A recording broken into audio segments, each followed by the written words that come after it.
edema pulmonar. Así seguimos hablando de todo que puede dar síndrome de dificultad respiratoria aguda. Estamos hablando de algo.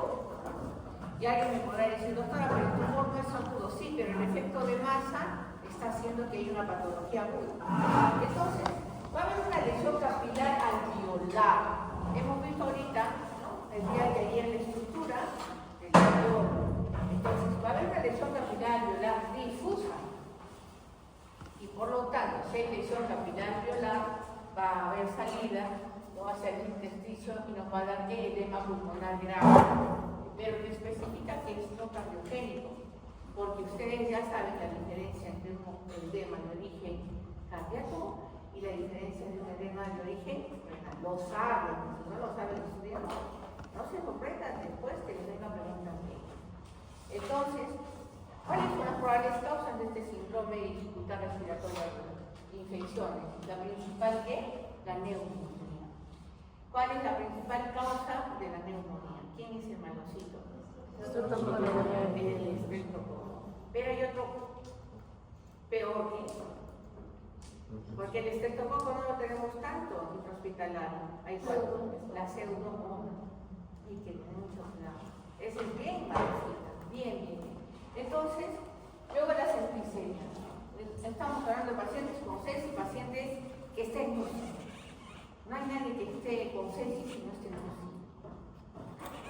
Entonces, la sepsis o septicemia nos da esta coagulación intravascular diseminada, tenemos todo.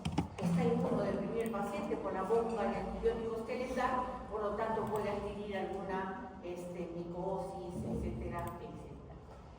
Los gases inhalados, oxígeno, humo, aspiración de líquidos, shock, ya saben los tipos de shock, han visto, y radiación.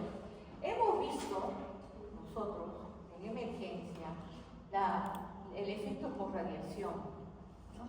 Cuando recién se instaló hace años en esta institución la bomba de radioterapia, el servicio, los pacientes después de la radiación presentaban cuadros de dificultad respiratoria aguda. Algunos pacientes, no todos. Entonces, todo paciente que va a radiación, a veces a la primera, a veces a la segunda, dependiendo del grado de la patología que tenga, puede hacer un cuadro de dificultad respiratoria aguda. Entonces, estas causas pueden ser directa o indirecta. ¿Y cómo se ve, ¿no?, un paciente que tiene un síndrome? Tú agarras lo primero, tratas de colocar el oxígeno, no, para que no tenga esa dificultad. Ojo, también el colocar el oxígeno a un paciente tiene que ser medido, ¿no? O sea, le vas a colocar la mascarilla y abrazas, abrir la llave, ¿no? Porque puedes hacer un efecto adverso, lesiones, etcétera, etcétera. Todo ese manejo es muy importante. Pero se le toma una placa, ¿no? Y hay que ver cuál es la causa. Ayer hemos algunas de ellas, ¿no? O como les digo, alguna masa tumoral, un derrame pleural, etcétera, etcétera. Puede haber muchas causas. Y la placa de humo nos va a decir muchas cosas. Todo lo que es respiratorio. Antes nos daban 5 horas. Con 5 horas les ponía la patología, la placa y la histología hasta la anatomía patológica. No tenemos mucho tiempo. Pero les invoco a que todo es patología respiratoria, vean las placas. Eso lo ven en YouTube en todo lugar. El cuadro característico, vean las placas, por favor, háganme caso. Hasta en los exámenes del MIR, el de México, todos los exámenes que hay, siempre les vienen casos clínicos con placas, con laboratoriales, con piezas tumorales, con histología. Por eso es que se me ha quedado, bueno, como patóloga, siempre hago insisto en el hecho de que vean la macro, la micro, ¿no? Pero ya rayos X van a tener ustedes en clínicas algo, pero ustedes ya lleguen ahí preparados. Les ponen el caso clínico, el paciente le toman la placa, le hacen esto, la biopsia, la endoscopía y tal cosa, todo le ponen en el caso clínico.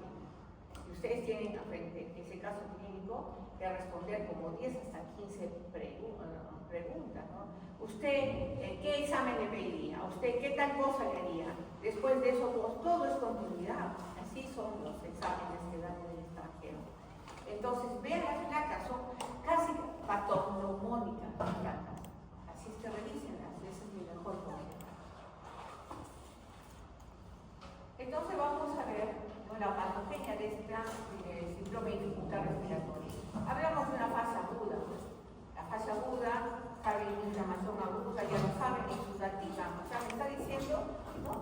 es una lesión alveolar, un edema, es una sobrefibrina, membrana hialina, por eso se la conoce como membrana hialina del albusto, desechos necróticos, ya saben qué es esto, inflamación aguda, y en esta fase aguda ya saben los componentes que hay.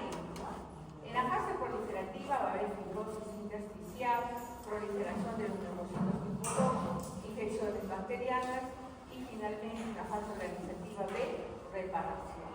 Y la fibrótica, se ha habido la reparación. Esto, llegar a esta fase, estamos hablando, ¿no es cierto?, que va a haber un reemplazo del parénquima pulmonar por tejido fibroso. Y sabemos que todo reemplazo, porque ya han estudiado lo que es herida, reparación, cicatrización, todo lo que es fibrosis ya no es funcionante, todo lo contrario, va acumulando, ¿no? Y va a producir una gran patología, que en este caso, ¿qué cosa es? La fibrosis pulmonar. La fibrosis pulmonar es causa, no es el origen de un trasplante. A quien tiene privilegio y se encuentra en algún donante. Entonces, cuando tú veas un paciente adulto mayor, porque también puede haber fibrosis en pequeñitos, porque no se acumulan, van a ver que la mamá a veces está con el bebito ahí y en la mochila con un tanquecito de los hijos. O van a ver algún adulto que está con su mochila o está jalando en su carrito su tanque de los hijos con sus cartas. Bien. Edema pulmonar. El técnico edema lo conoce, ya hemos un poquitín, ¿no? Hemos hablado de esto. Y mira cómo se ve la imagen. Esa es la imagen radiológica. Pero el paciente te va a venir también. El paciente va a venir con una dificultad respiratoria. ¿Por qué? Porque va a haber líquido a nivel de los alveolos. Entonces va a depender de la cantidad de líquido que tenga o el grado de dificultad que tenga el paciente. Entonces, mira, igual una placa te ayuda y vale muchísimo. Entonces, a haber líquido en el intersticio que se va a acumular en los espacios alveolares debido a ¿qué? A un edema hemodinámico, un trastorno hemodinámico, que ya han visto ya eso, edema a lesión de la pared alveolar, ¿no? Y edema de origen desconocido. Entonces, miren, pero paciente que viene con un edema pulmonar avanzado, nosotros tenemos que hacer la necrosia porque tenemos que traumashock hace todo lo posible, pero ya no pueden hacer nada, ¿no? Porque es algo severo. Y cuando estamos haciendo la necrosia, son pulmones, que lo primero que lo ves cuando abrimos la cavidad torácica, son pulmones voluminosos y lo ves brillante. Es algo pues, que te llama la atención, brillante. Así, sin exagerar, pareciera que está saliendo líquido de ellos y cuando lo agarras para pesar, porque estamos en la obligación de pesar para comparar la normalidad con esto, lo agarras y es como que estás agarrando una esponja que ha salido bastante líquido y muchas veces aprietas y va a salir líquido espumoso. Muchas veces saliendo lento y es un pulmón recontra pesado. Es la característica de un edema. Y con eso nomás ya estamos haciendo el diagnóstico anatopatológico, macroscópicamente hablando. Obviamente que tenemos que ir a la microscopía para confirmarlo, pero sumado a la clínica y todo lo que te va a decir, nosotros no podemos hacer una necropsia clínica, otros hacemos necropsias clínicas, ojo, no necropsias médico-legales, para eso está la MORE. Las clínicas, nosotros tenemos que tener la historia del paciente, hoy en día es digital, y vemos todos sus antecedentes, cómo vino, por qué entró, cuánto tiempo estuvo en traumashock, para que se le haga necropsia así tan rápido, es porque no estuvo ni 24 horas el paciente hospitalizado. Entonces, ese es un dato muy importante. El paciente tiene que estar hospitalizado en tu lugar de trabajo, no mínimo 24 horas para que tú puedas emitir un certificado médico. Y si no es así, tienes que mandar a que se haga una necropsia que dice el patólogo y recién certificado. ¿No? Son algunos tips que pueden ir aprendiendo. Entonces, hacemos la necropsia porque tenemos la obligación de hacerla rápido y ya decimos, la clínica con todo esto sí hace una edema pulmonar, bueno, ya hay que esperar a que está así y todo eso la siguiente semana para el resultado, pero sí, no confirmamos que haya alguna otra cosa. Siempre cuídense de ellos, siempre cuídense de ellos. Hubo un caso de alguna familia aliderada donde el paciente llegó y dijeron que el cuidante dijo, ¿no? El que lo cuidaba, que le empezó a doler la cabeza, que no sé qué, bueno, ¿saben qué, chicos? y habían insuflado tal cantidad de aire al paciente que hizo una embolia y murió.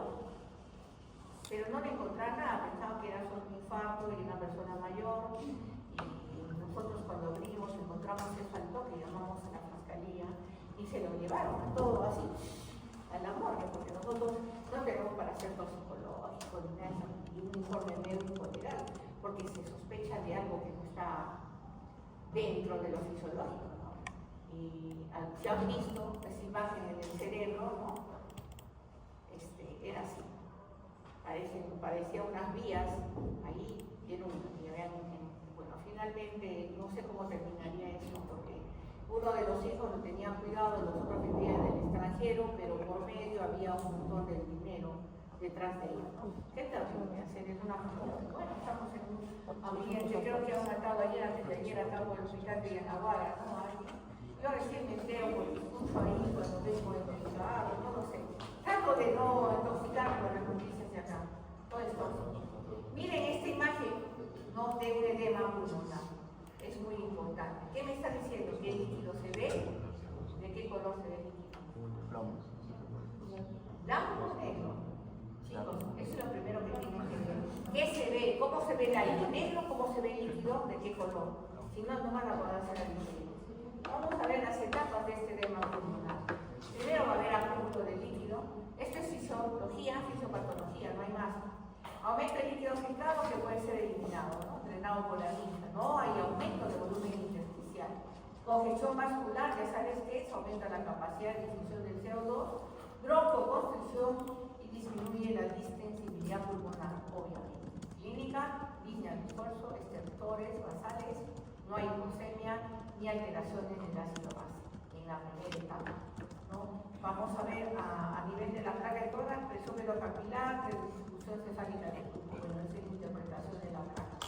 En etapa 2 va a haber una sobrecarga de líquido que va a superar la capacidad del drenaje linfático, edema intersticial, o sea, va a haber volumen de cierre, disminución del flujo respiratorio y desequilibrio, ¿no es cierto?, de la ventilación pulmonar. En la clínica, taquimia, hipoxemia de leve a moderada y broncoconstricción refleja. Y esto es lo que se va a ver, ¿no es cierto?, en la placa de rayos.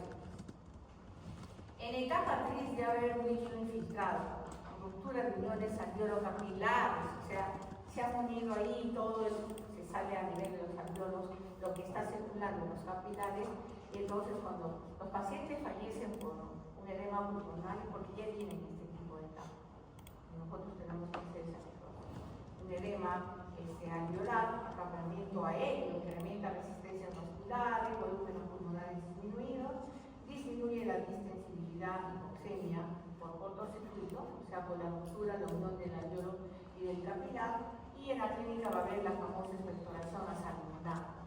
Eso es característico. Siempre que te traen al paciente con todo eso, muchas veces si tú atiendes al acompañante, fuiste.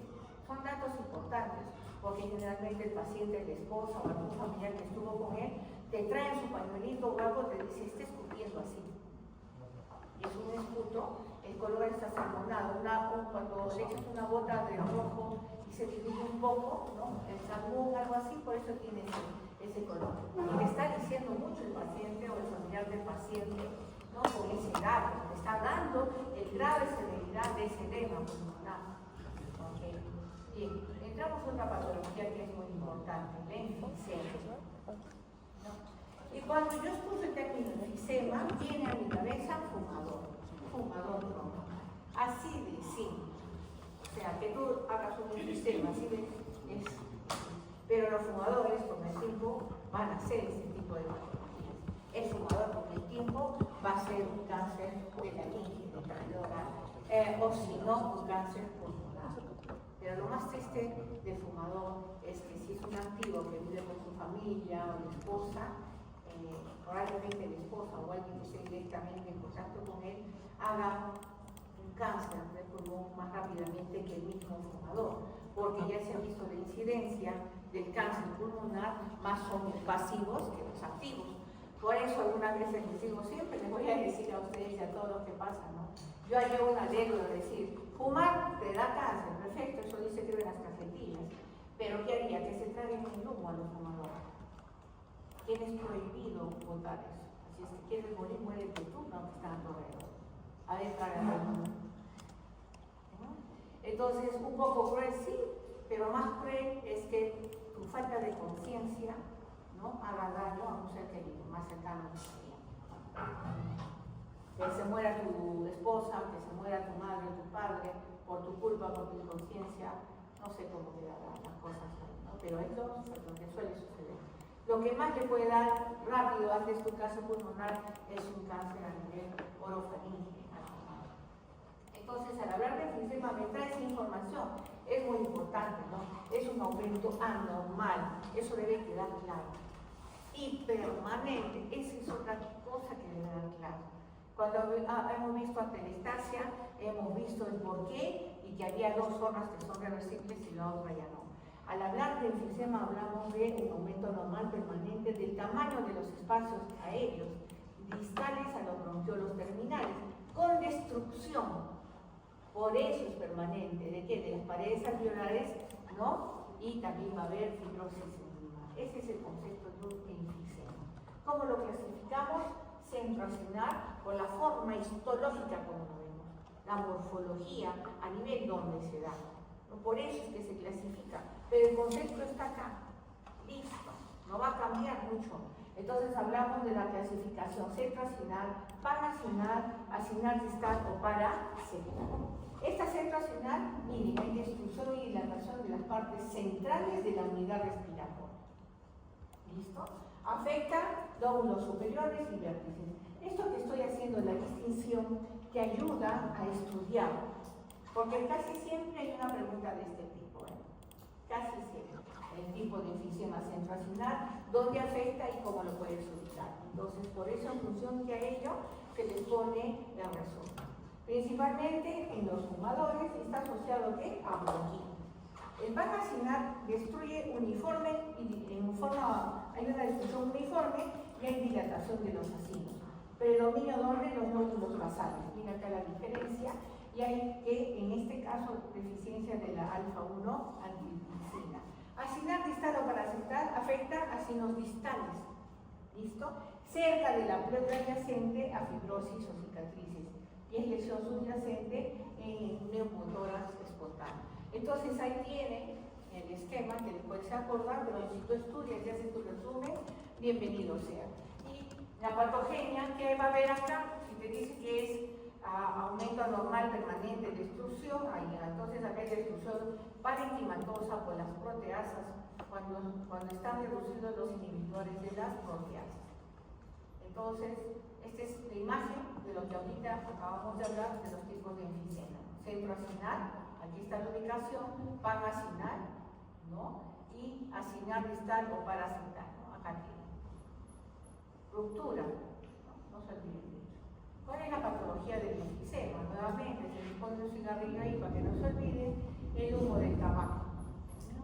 La presencia de neutrófilos y macrófagos que van a liberarle la aspasa, pero va a haber una inactiva a este proceso, que es la alfa-1 antihistamina. ¿No? Es un inhibidor, pero finalmente, si no permite esa función, se le alcanza para destruir la pared alveolar y llevar a características del enfisema. Eso les tiene que quedar claro. Miren esa imagen que no se te borra. Se les coloca imágenes, son imágenes patognomónicas de una patología. Entonces, te pueden volver a ese paciente, mira, es un paciente que tiene hiperinsuficiencia verde a la restauración elástica del pulmón, prolongación de la expiración. Es un paciente, escucha y fíjate cómo respira. Y te dice que hay una prolongación, una expiración. Entonces, observa al paciente siempre. Entonces, la inspiración se inicia antes de llegar al punto del balance elástico. Entonces, está expirando y otra vez expira. Es característico. No vean imágenes en Google y también se le conoce como soplador rosado.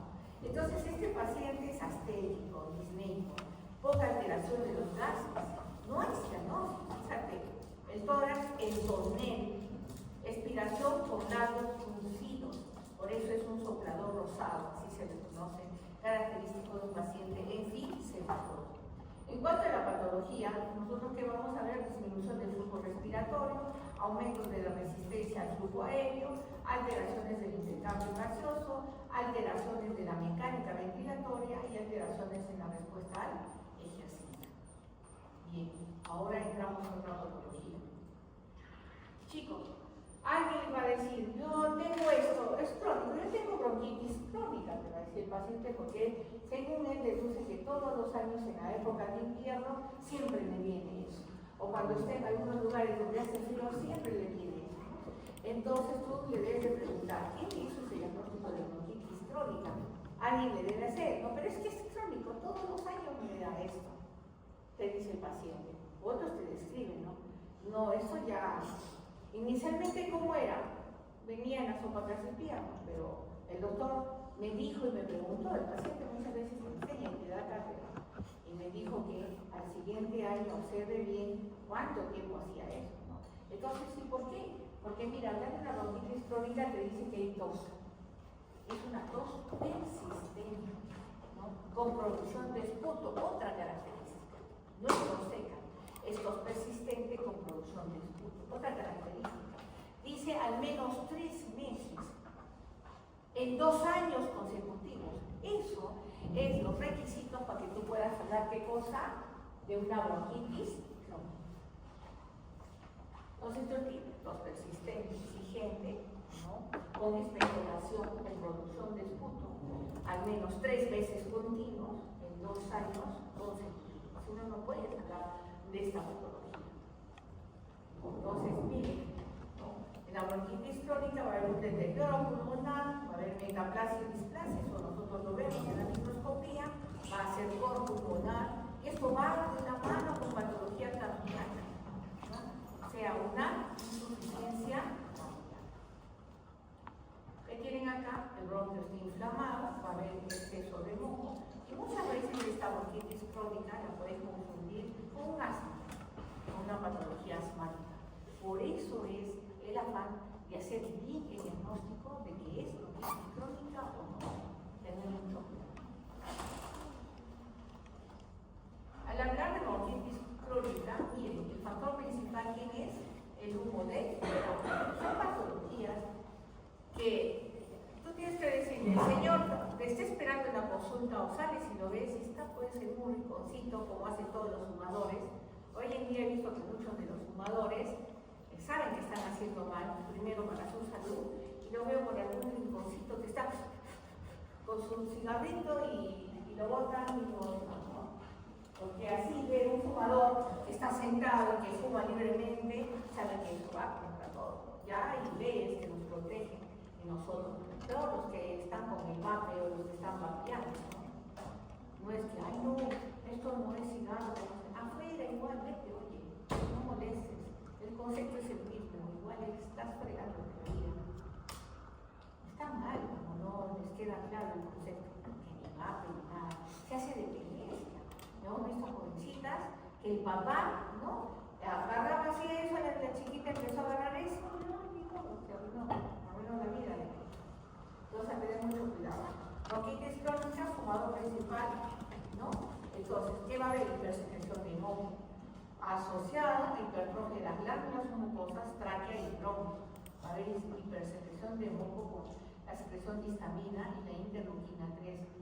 Incremento de las células caliciformes, porque son las que producen el moco. En el proceso de inflamación, un daño celular, respuesta inflamatoria, la presencia de neutrófilos, linfocitos, macrófagos y fibrosis, o sea, litis, bronquiolitis o literal, por eso vamos a tener la presencia de fibrosis. O la bronquitis crónica también puede estar asociada a un cuadro infeccioso amplificado. Un cuadro infeccioso amplificado. Tener mucho cuidado ahí. Bien, a nivel de la mucosa va a haber qué cambios. Nosotros lo que vemos, hiperemia, hipertensión, edema de mucosa acompañado de secreciones mucosas. Y en las glándulas secretorias, aumento de la tráquea y bronquios, ¿no? Hiperplasia de estas glándulas mucosas. Todo eso, esto es microscopía, hablamos de morfología de la patología, que nosotros la tenemos que estudiar. La patología es morfología. Lo que ven los ojos y la morfología que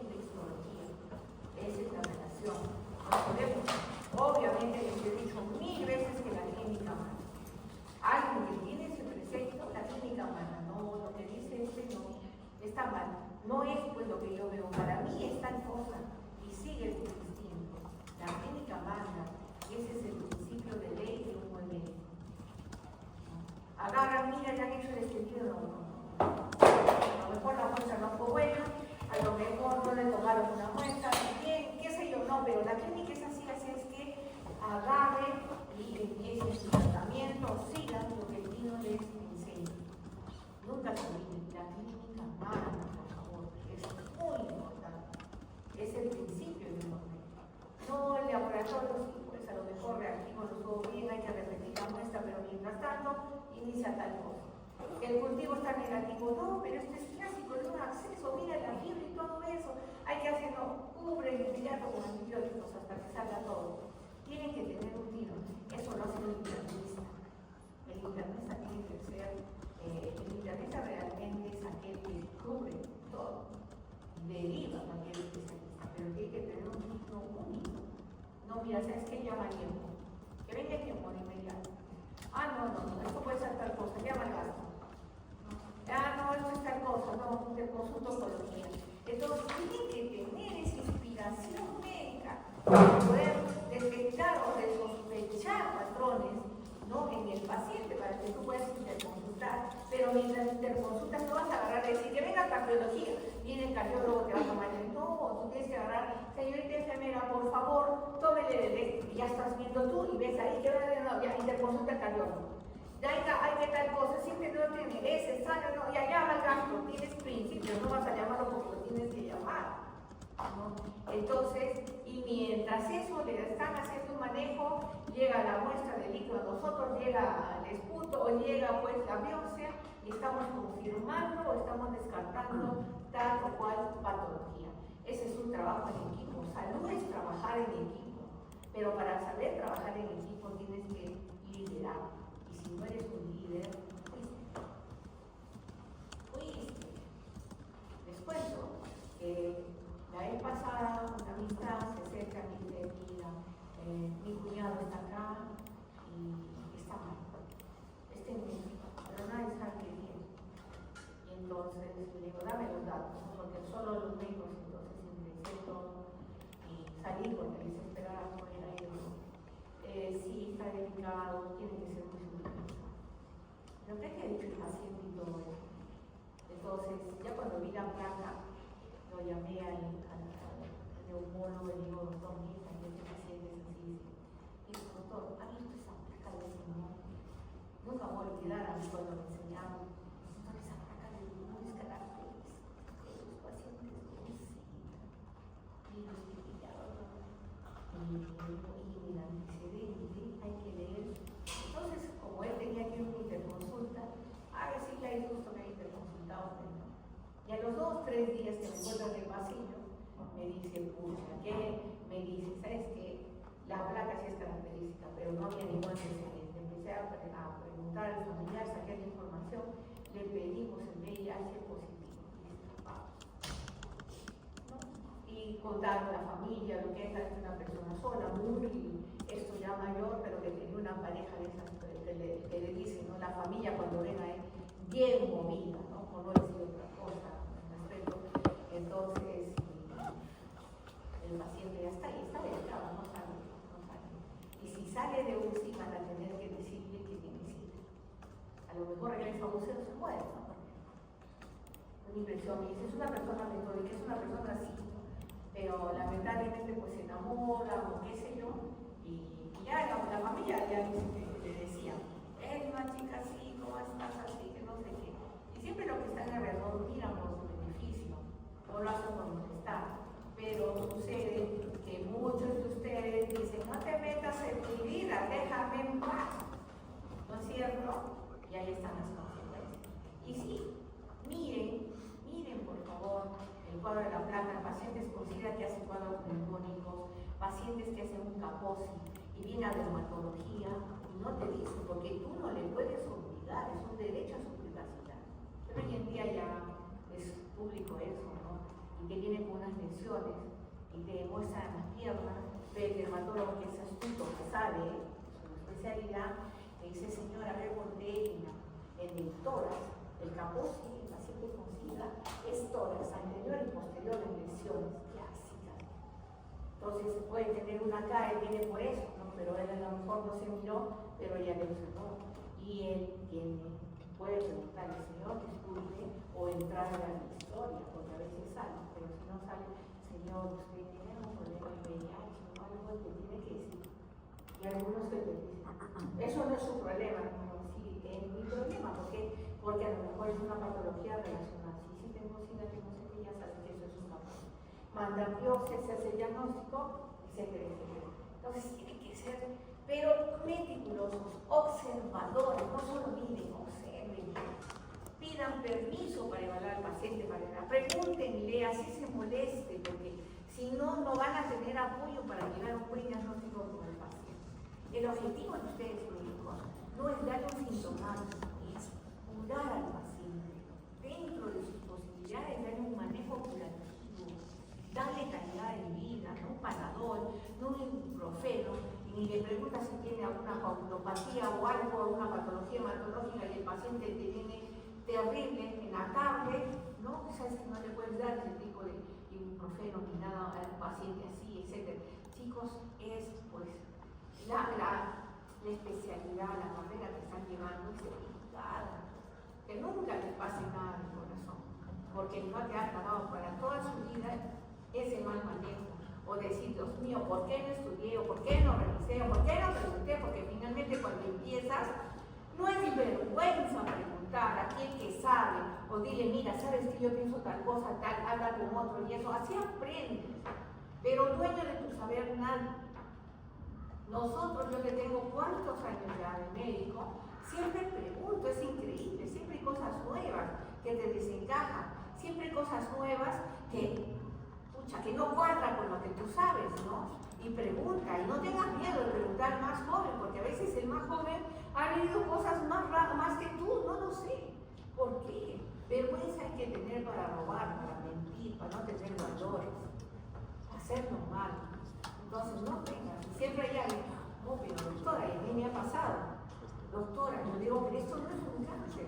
Sin embargo, nos trae una revisión de lámina de una clínica X donde el paciente ya le han dicho que tiene que operarse porque tiene un cáncer de colon. Pero no hay masa, no hay nada, pero la biopsia dice que tiene cáncer, o sea, no hay masa, no hay nada, ¿no? Y cuando vamos a ver, esta chica, se le ha comprado en Estados Unidos un libro de patologías raras que se confunden con cáncer. Y agarró y me dijo, doctora, yo he visto eso, agarró el libro y es tal cosa, era tal cual el libro, lo reportamos en casa. Y dijimos, porque no era cáncer, porque le pedimos matadores, le recuperamos todo, pero no era cáncer.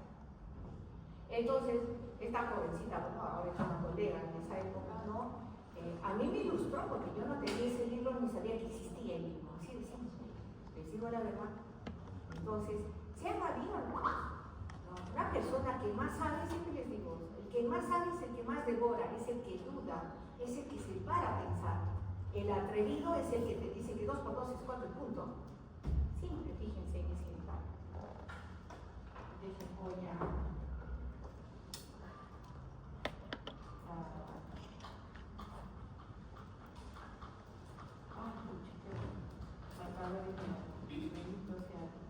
Porque tengo un familiar que justamente está con anemia, te ven un positivo y pensar en el cáncer de colon, pero bueno, el resultado es que negativo. Habrá que ver pues una anemia de los. Bien, ahora entramos, miren la imagen de lo que es la bronquitis crónica. Hemos visto ahorita el sistema, ¿no? Miren cómo es la bronquitis crónica, la imagen. Va a haber hipoventilación alveolar, hipoxemia y hipercapnia. Esto es característico de esta patología. Y miren, se le denomina paciente congestivo azulado. El otro es soplador rosado. Acuérdense. Entonces, ¿qué va a haber acá? Tos productiva. Una persona generalmente obesa. Tiene cor pulmonar, tiene cianosis, esto es lo que le caracteriza. Y ahí el nombre de congestión azulado. Estertores, roncos, sibilantes, mayor hipoxemia, hipercapnia, episodios de insuficiencia respiratoria. Y en la radiografía del tórax hay aumento de la trama broncovascular en bases, y miren, un corazón grande, a lo que nosotros en clínica le decimos corazón bovino. A veces corazón grande, alguien dice es un corazón bovino y ya sabes que es un corazón grande, ¿no? Alguien iba a comprar una vez el corazón para hacer el anticucho, es de ese tamaño. Porque ha sido ver el corazón de un carnerito, es de este tamañito. Siempre el carnero, el cerdito, se compara con el tamaño de nuestro corazoncito. Bien, entonces miren algo distintivo a su lado, que es con bronquitis crónica. Luego tenemos el asma. Fíjate, las patologías toditas se pueden confundir por la clínica, entonces hay que tener bien claro el concepto. Déjenme contarles que cuando yo era estudiante, los maestros, nosotros siempre le hacen así, ahora hay un neumólogo, una persona, una eminencia, decía, yo les voy a contar que acá en Arequipa, ¿no? Es un lugar maravilloso donde vienen todos los de Lima, asmáticos, y vienen acá se curan, porque Arequipa es limpia, Arequipa está, le empezó a hablar, ¿no? El maestro. Y me acuerdo, decía, Arequipa era el lugar donde se venían a curar todos los asmáticos de Lima por la humedad, por los contaminantes y todo. Pero ahora Arequipa, a un asmático decir quédate en Arequipa, mejor correr a Chuquibamba, a una zona de valle, a otros lugares conocen bonitos donde hay valles, no los hay tantos, de verdad, no se me viene a la mente.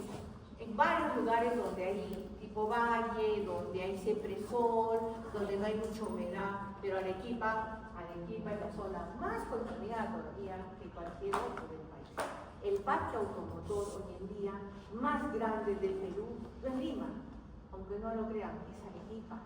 Por familia se ha sacado un promedio que hay 2, 3 carros por familia hoy en día. Y sí, hay muchos, ¿no? Papá carro, mamá carro, el hijo carro. Mientras otros no tienen un carro, es cierto, pero el parque automotor es grande hoy en día. No se olviden. Y compárense, una vez cuando fui a México, en México me recogieron al aeropuerto y del aeropuerto al lugar donde tenía que ir demoramos más de 2 horas. Y le decía, señor, tan lejos no era. Y me contó que, no sé si sigue ahora, pero en esa época era, a pesar que cada día solo podía salir un carro con un determinado número de placa, no podían salir todos. Pero a pesar de ¿qué había causado eso? Que la familia se compre 2 o 3 carros para que pueda salir todos los días en diferentes carros. Entonces el Pauker, y en esa época mi relación fue directa, me dijo, ¿usted de dónde viene? ¿De Perú? Sí, me dice. ¿Qué le cuento? Perú, la población del Perú es la población del Distrito Federal de México, así de simple. Solo del DF. Y era terrible. Ahí el tiempo que estuve, teníamos que ir, me acuerdo, a comprar agua. No podíamos, el agua que venía del caño era o solo para lavar ropa o para otro cosa de limpieza, no para beber. Estaba terrible el nivel de contaminación ahí del agua, no sé cómo será ahora. Pero todo el mundo solo compraba unas grandes tiendas Aurrera, me acuerdo, ahí había que ir y comprarte tus bidones o tus cajas de esto para la semana y todo el agua ahí era. Nadie podía tomar esa agua. Y lo primero que me advirtieron era, no vas a tomar esa agua, totalmente contaminada. Limpieza, otros inclusive hasta para la ropa sacaban eso, ¿no? Era a ese nivel, estoy hablando de cosas de litros, terrible, la contaminación. Entonces, ahora que venga de Lima un paciente asmático, mejor se van a Chaclacayo, en otro lugar de periferia. Ya venía de Lima. Entonces, ¿qué les estoy hablando? Que el más grande contaminante es el medio ambiente, todos los componentes que tiene. Ustedes desde su casa hasta acá, quien viene caminando, ha respirado, digamos, un poquito de aire menos contaminado, porque el parque automotor todavía no ha salido por completo a las calles. Pero cuando sales y ves todo, lo primero que ves es carros que están saliendo de humo y que están intoxicando ese rato ahí. ¿Dónde están esos chequeos que hacen de los carros? Que no, mentira, estamos viviendo un mundo de corrupción que es lo único que está conllevando esa más patología. La respiratoria, el asma en este caso, es delicado. Entonces vemos medioambientales. En vuestra casa la presencia de animales, ¿no? Que pueden defender pelos, las heces, una vez que se secan puede levantarse y respirar eso, el medio ambiente, alfombras, donde dicen, hay una buena aspiración, mentira, la alfombra es la zona del cultivo de los ácaros, colchones que no se cambian después de 3 años, ácaros, Algunos dicen 3 años este lado, 3 por el otro lado. No, el ácaro pues no es oso, ¿no? Bien, la limpieza. Hoy en día hay cortinas, hay roles, todo, pero el polvo está ahí viene. Y yo, alguien me enseñó, porque tenía mi bebé, y me dijo, mira, tú simplemente abre tu persiana cuando esté cayendo el sol y empieza a aspirar o a barrer. Y mira cómo se suspenden en el aire las partículas de polvo. Entonces, siempre que vas a hacer limpieza de piso o algo, barre, es cierto. Y después que barres, haz una segunda ronda y trapea y limpia con ello. Porque si solo haces la primera etapa, todo se ha suspendido, se bota un poco, pero lo demás vuelve a sentarse en el medio ambiente. Y ahí está, perro, gato, alimentos, raciones, conservantes, etcétera, etcétera. Todo nos puede dar un proceso asmático. Hay que determinar, muchos dicen el polen, las plantas, qué sé yo, hay que determinar cuál es la causa. Es importante determinar. Entonces es una enfermedad inflamatoria crónica de la vía aérea. Crónica.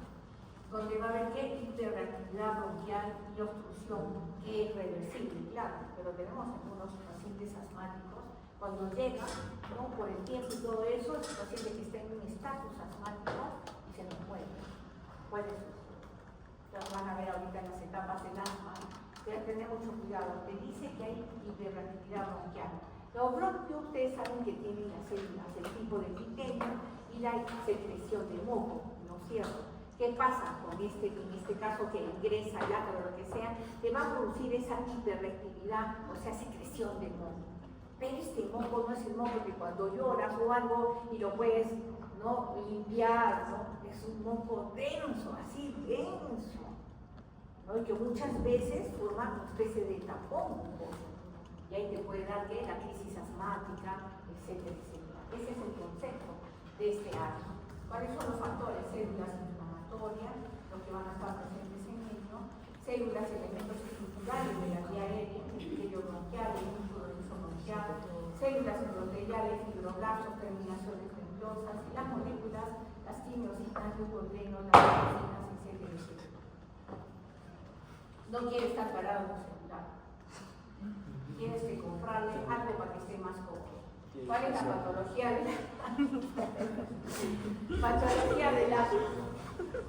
Yo veo a todos mis colegas que están en su computadora, tienen acá algo para su celular, tienen su audífono. Yo tengo mi radio antiguo allí.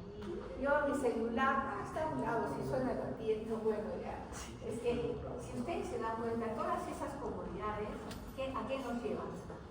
Hay un sabio que dijo lo siguiente. ¿Sabes quiénes son los inventores? Bueno, son genios. Somos suecos. ¿Quién inventó tal cosa para no hacer eso? Ahorita está inventando el muñeco para que te laves de carne. O sea, ¿qué está haciendo de ti? Eres dependiente de tu vicio. Y sí, estamos entrando en eso. Dependiente. A ver, es que el celular un día se muere solo a la hora, ¿no? Yo también me muero. Nos hemos hecho dependientes de nuestras creaciones. Entonces, la patología del asma, hipertrofia de células musculares de la pared, lo que vamos a ver, va a haber broncoconstricción episódica reversible, aumento de moco que produce tapones mucosos bronquiales, y esto es lo delicado, inflamación de la mucosa con edema o infiltrado eosinófilo. La presencia de eosinófilos te está diciendo que hay un alérgeno ahí presente. La inmunoglobulina E se dispara, pero hay algunos donde no está elevada la inmunoglobulina E. Vamos a ver cuando veamos. En el esputo se pueden encontrar cristales de Charcot, Leydig, Guzmán, Creola. Como dice, a ver, un esputo, mándalo ahí, laboratorio clínico para ver si tiene eso, que te pueda apoyar, ¿no? Pero la presencia o no de ellos puede ser determinante, pero la clínica manda. Y esos son los cristales, ¿no?, que vemos en el esputo. Hablamos de estos dos tipos de asma, que es muy importante. El asma extrínseco de afuera y el intrínseco. El extrínseco, mira, la diferencia, por favor, es muy importante. Predomina en niños y en jóvenes. La frecuencia es historia personal o familiar de alergia. La inmunoglobulina E está elevada. La hipersensibilidad tipo 1 inmediata es la que media este tipo de asma extrínseco. El asma intrínseco predomina predomina en adultos. Es rara historia personal o familiar de alergia. La IgE está normal y a veces hay intolerancia al ácido acetil salicílico. Bien, no se olviden de eso, es muy importante. ¿Cuál es la clínica del asma? Ya les he dicho, vayan a ver cuando la mamá cocina o ponga a hervir algo en la olla a presión y cuando suena, escuchen eso. Ustedes tienen que instruir, educar a su oído, a su vista, a su olfato, a su tacto. Esa es la tarea de un buen médico. Escucha, la olla a presión, acércate una vez que la retiras del fuego, cómo es, ¿no? Para que escuches estos sibilantes, esos estertores, la disnea, la tos, ¿no? Y el paciente va a presentar opresión torácica, ¿no? Las causas del asma, alérgenos, infecciosos, ocupacionales. Yo trabajo en una mina, trabajo en una fábrica de pintura, donde más trabajo en un telar, ¿no? Trabajo en una fábrica de lanas, las pelusas, o sea, un montón. Algún tipo de actividad. El jardinero resulta de eso, resulta que está agarrando las flores, el polen. Bueno, en conclusión, chicos, hay mil razones de que puedan tener asma, y es por la parte ocupacional. Las formas clínicas del asma, esto es lo que les decía, la crisis asmática, el ataque asmático, el estatus o estado asmático. Mira, la crisis es disminuida, hay dos, pero por minutos a horas, nada más. Hay hiperventilación y hipocapnia, pero solo es una crisis asmática. El ataque asmático es una crisis que dura varios días. O sea, mira, ponga atención a lo que lee. El ataque asmático es una crisis, es decir, es esta crisis que dura varios días.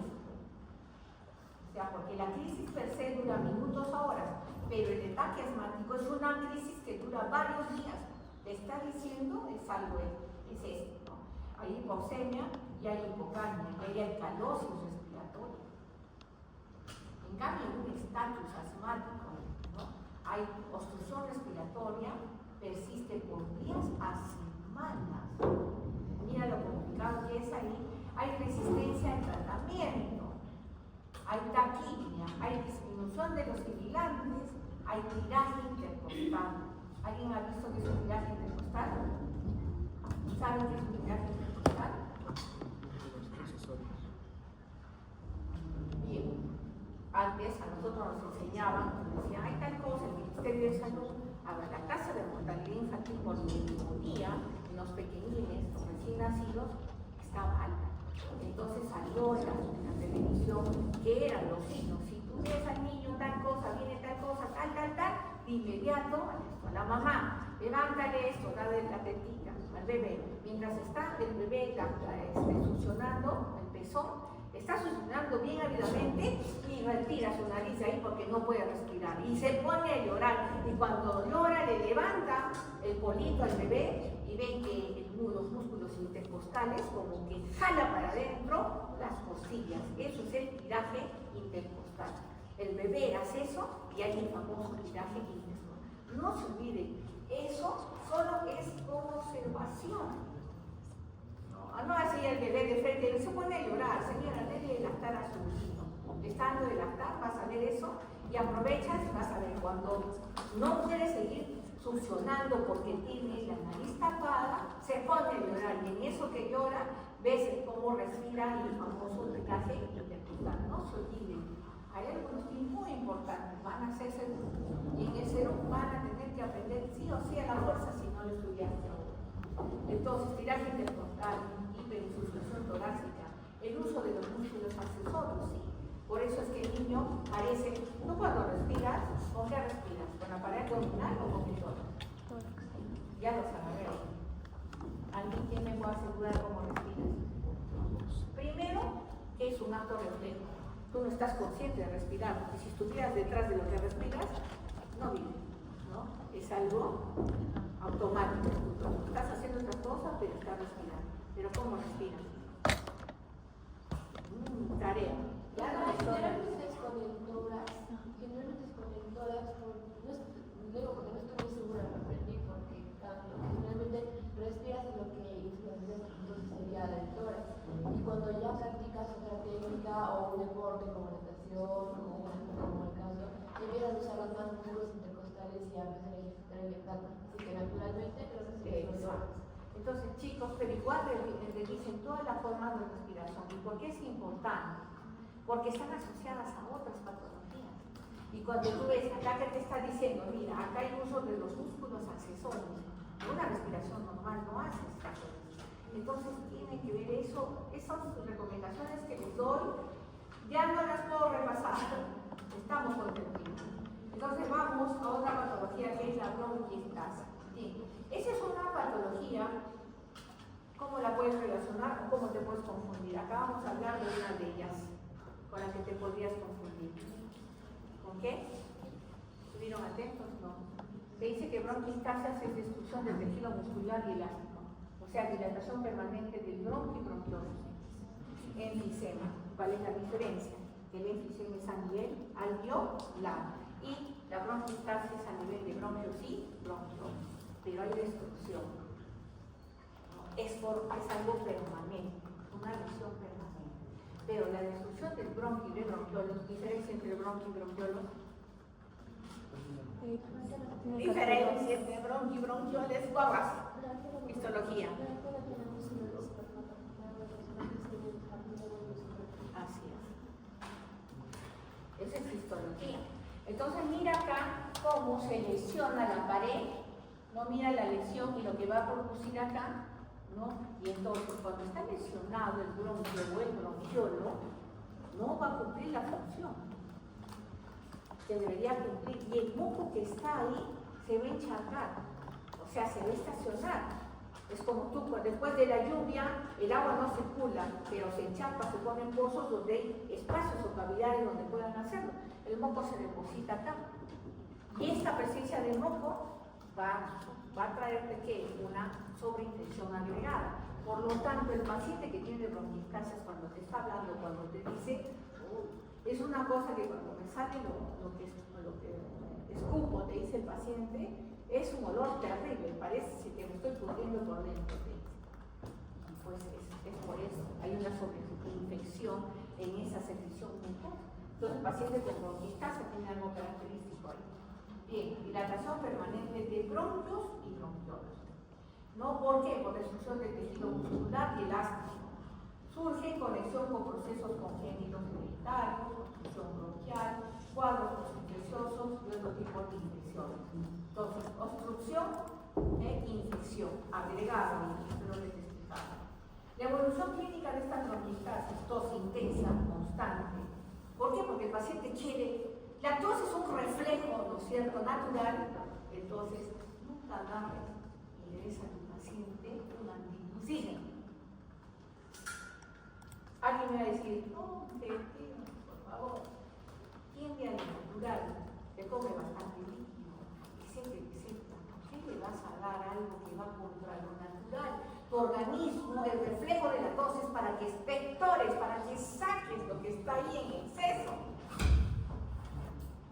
Y ahí viene alguien diciendo, tiene que darme algo para la tos, porque no puedo ni hablar, estoy trabajando. Mejor que estudien ellos, ¿no? No va a venir alguien a decirte lo que tú tienes que hacer, mucho cuidado. Mucho cuidado. Entonces, tos intensa, expectoración de un esputo fétido, aquí está. ¿No? Cianosis, disnea, ortopnea, ¿qué es ortopnea? O sea que está sentado, solo puede ser sentado, porque si se echa, no puede ser. ¿Ok? Hemoptisis esporádica. ¿Por qué sería la hemoptisis? Tiene explicación, porque son pocos hemoptisis. Por la lesión, por la destrucción. Ese es uno, asociado a que el paciente está fastidiado por ese depósito de moco que está acá y quiere, insiste con la tos, y muchas veces se erosiona o, ¿no es cierto?, la vía aérea y sale con rasgos inclusive sanguinolentos. Entonces acá tenemos una imagen, un paciente que tiene fibrosis quística por trasplante pulmonar, esto es fresco, ¿no es cierto? Rojo, vivo, rutilante, brillante, son características muy importantes, ¿no? Entonces acá tienen bronquios periféricos. Miren, lo característico de estos bronquios periféricos hijos, ¿no? Tienen una secreción purulenta en su lucha, ¿no? Así se ve la pus. Bien, y entramos a lo que es neumonía. En lo que es neumonía, vamos a tener imagen. Chicos, para tener espacio sobre todo. Miren, neumonía, se habla de neumonía, y acá tenemos un pulmoncito, y acá tenemos otro. La neumonía, así clásica, que habla de neumonía, pues no se puede decir muchas cosas, pero los patrones clásicos morfológicos en la que todo es la neumonía lobar, o sea, que compromete el hombro, que compromete esto, que compromete todo, lobar o lobular. Y la otra neumonía es la multinodular, que se denomina bronconeumonía. Dos patrones clásicos, lobar o lobular. Y cuando tú ves la placa, muchas veces la placa ves que en este lado está todo comprometido, o a veces está comprometido esto más, y ves una línea de acción. Y en la otra, que es nodular o multifocal, no vas a ver todas estas áreas así, que compromete todo el pulmón o eso, pero así, en forma nodular. Entonces, ese concepto le tiene que dar claro a partir de ahora, ¿no? Es muy importante. Dame ahorita. Entonces, neumonía es una infección aguda del parénquima pulmonar que se manifiesta por la aparición de fiebre, ¿no? Síntomas y signos respiratorios, más evidente un patrón radiológico anormal. En el ámbito de adquisición, la más clásica es la de nosotros, adquirida, intranosocranial. La presentación clínica radiológica puede ser típica o atípica, por eso te mostrar sus dos imágenes. La típica. Y cuando no ves esas dos imágenes, simplemente es atípica, la catalogas ya.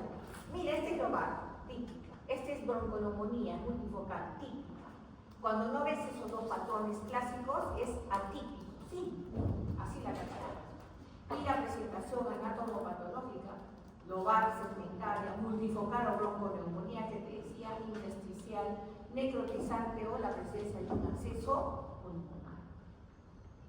Acá tiene que en esta neumonía va a haber etapas, ¿no? Va a haber etapas de inflamación, hepatización roja, vamos a ver eso ahorita, y se compara por algo, tiene un nombre esa etapa por algo, ¿no? Porque seamos locos y le hayamos puesto, ¿no?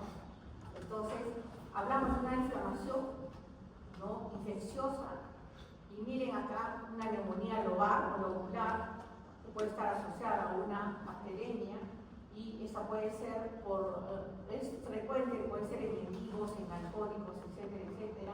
Y las bacterias con más frecuencia acá es el Streptococcus pneumoniae, la Klebsiella sp, y asociado a bacteremia, ¿no?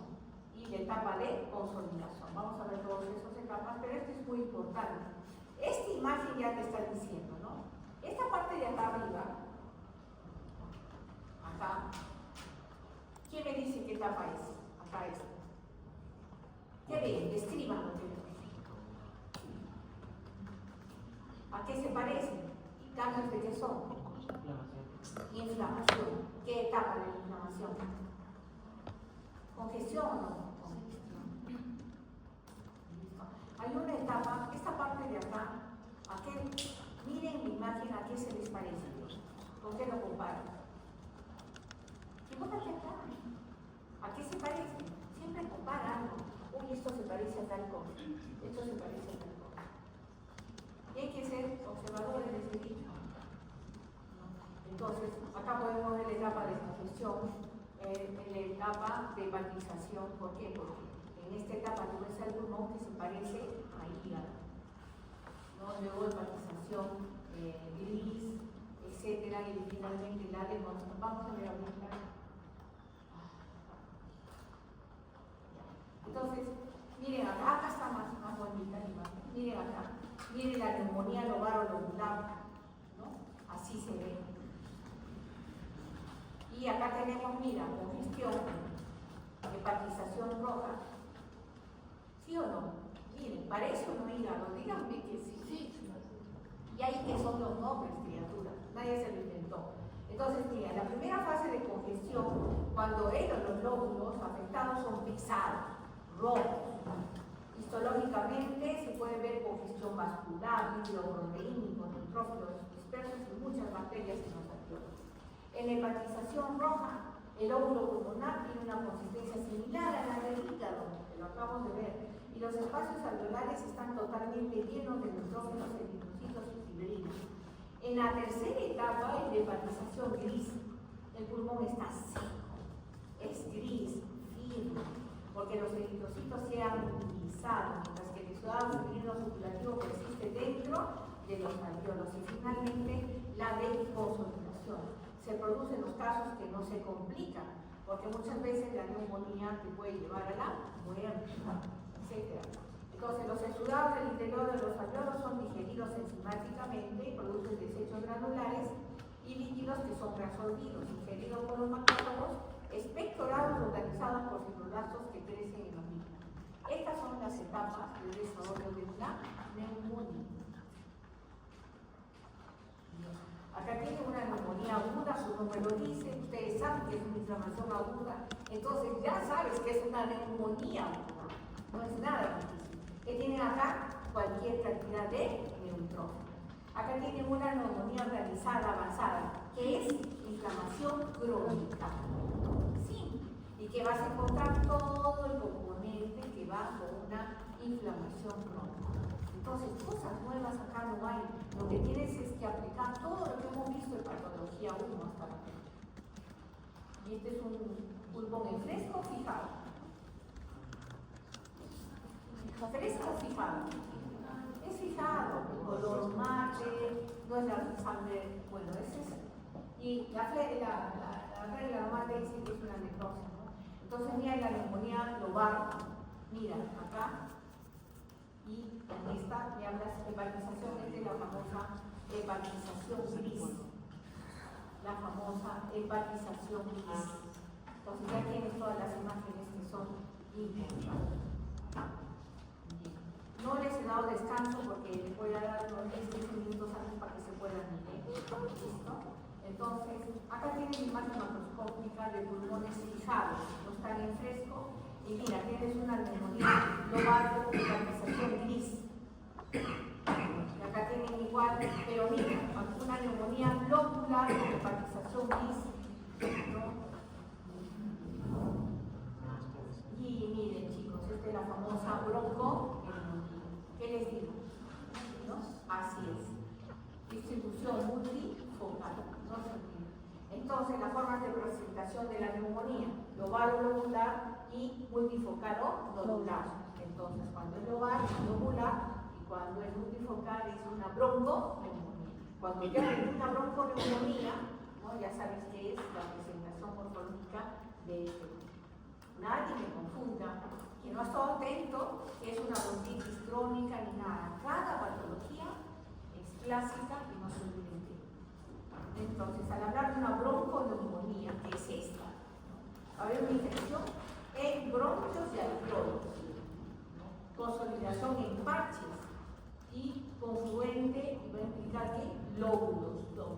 Acá puede implicar el lóbulo basal, el intermedio, el superior, todos los lóbulos. ¿Por qué? Porque es un foco acá, otro acá, otro acá, otro acá. A eso se refiere. La frecuencia de esta bronconeumonía, fíjate, son las edades extremas. Por favor, que te quede claro, la frecuencia es lactantes y diabetes. ¿Te das cuenta dónde debes y puedes hablar del cuadro de bronconeumonía o bronconeumonía, como le dicen nosotros? ¿No? Ahí está. Nuevo. Predisposición, la presencia de debilidad, inmovilidad, afectación común en los lóbulos inferiores, común, hablamos de frecuencia, y complicaciones, implicación de la pleura, o sea, puede dar una bronconeumonía, una pleuritis, accesos pulmonares y finalmente septicemia, ¿no? En los adultos mayores, la mayor causa es esta y que te lleva a septicemia. Y acá tienen, ¿no? Mira la imagen, igual cuando vimos la neumonía lobar, había base, ¿no? Y acá tienen los nódulos, consolidación neumónica, pero multinodular. Por eso es solo acá, a nivel mundial, puede ser a todo nivel, pero la presentación no es difusa en castellano, sino es multinodular. Y acá tienen, ¿no? Esto es una bronconeumonía. no se olvide, y esto es la microscopía. Y miren, todo como a partir del pequeñín que está acá ya un año, hacemos biopsia, a veces por una volteada, un pequeñito de 6 añitos, 7, le habíamos expresado a la mamá, el colega otorrino entró a hacerle, no me acuerdo qué procedimiento, y el niño hizo un paro, se murió, pequeñito, la madre lloraba, gritaba, y cuando hicimos la necropsia, obviamente tuvimos que hacer la necropsia porque había una implicación médica legal, ¿no? El pequeñín, a esa edad, encontramos antroposis pulmonar. Entonces, es pequeñín, a su edad tenía antroposis pulmonar. Imagínate cómo está nuestro pulmón. Ahora, alguien que diga que no tenemos antroposis de cierto grado, está pues en la fantasía. Todos los días respiramos un aire contaminado, no se olviden. Esta es la imagen clásica de lo que es bronconeumonía y neumonía global. Difusa la neumonía, el compromiso, la placa, todo lo vas a ver así. Y el otro tipo de neumonía es la bronconeumonía, que puede ser solo un lóbulo, todos los lóbulos, pero en forma nodular multifocal. No se olviden esos patrones, son clásicos, muy importantes. La presentación de la bronconeumonía, ¿no?, en el infante y en la vejez, es casi clásico. Sobre todo para que se sepan usar. Luego tenemos la neumonía adquirida en la comunidad.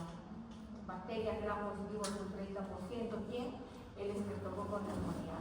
Luego tenemos neumonías virales, hasta un 20% de los casos son de origen viral. Infecciones bacterianas sobreagregadas a estas, ¿no? Y el hemófilos universal. Todos se han colocado su vacuna contra la influenza, es gratis en todo lugar. ¿Sí? Les han obligado, aunque fueron por voluntad. Bien. En los polos de la vida, enfermedad pulmonar obstructiva crónica, la influenza que puede dar una neumonía adquirida, la legionela, 5% de una edad madura, neumonía típica, mira, 10% microplasma, personas entre los 20 y 60 años, y la clamidia, neumonía en neonatos, adultos, sobre todo por actividad laboral, y la micosis, o el micobacterium, perdón, tuve, listo, bien, no se olviden. Otro que por acá, así. Terminamos esto y se puede retirar para que todos estén igual. La neumonía nosocomial, bacterias gram negativas, mira, recibe con pseudomonas, proteos, ¿no? 1 o 2 días después de su ingreso, 5% de todos los pacientes admitidos pueden tener esta neumonía, y el diagnóstico es microbiológico, que es muy difícil. Muy difícil. Bien, nos quedamos acá. ¿Listo? Entonces, estamos comunicando. Mañana, de acuerdo a la última decreto de sustentación, les confirmo la. Ya se acabó la clase. Y ya está. Se acabó la clase. ¿Dónde carajo está Sariana? ¿Qué? ¿Ya se fue? Ya. Seguro ir al baño. Sí, al baño. Por favor, todos estén atentos que estén agregados. Se va a crear un grupo de las 3 sesiones. Porque lo que menos queremos son infiltrados. Linfocitos infiltrados, gente. Cuando le das de compartes el Mira qué azúcar. Ya, gente, chaval, cuídate.